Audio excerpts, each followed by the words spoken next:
আসসালামু আলাইকুম ভাইয়া।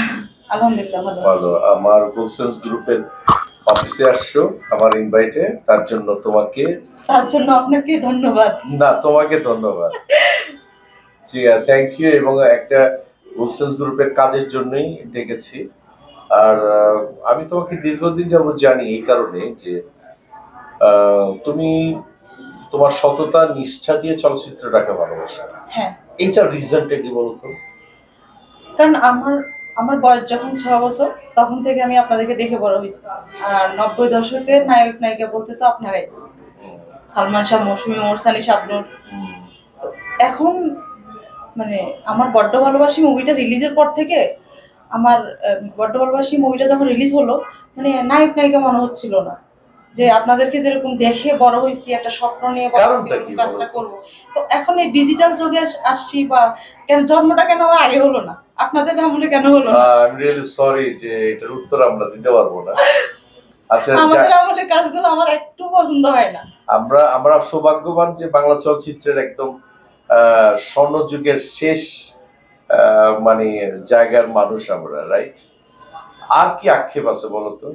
আমি আমার মুভি রিলিজের পরে অনেকে মানে প্রতিদিন ৮ থেকে ১০টা ছবির অফার আসে, নাটকের অফার আসে।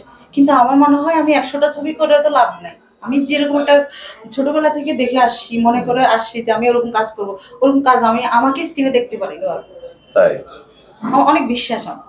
আচ্ছা, আচ্ছা, আচ্ছা। চেষ্টা করব আমি। হয়তোবা আমি তোমাকে নিয়ে ছবি করতে চাচ্ছি না এই মুহূর্তে। আমি ছবি করতে যাচ্ছিও না।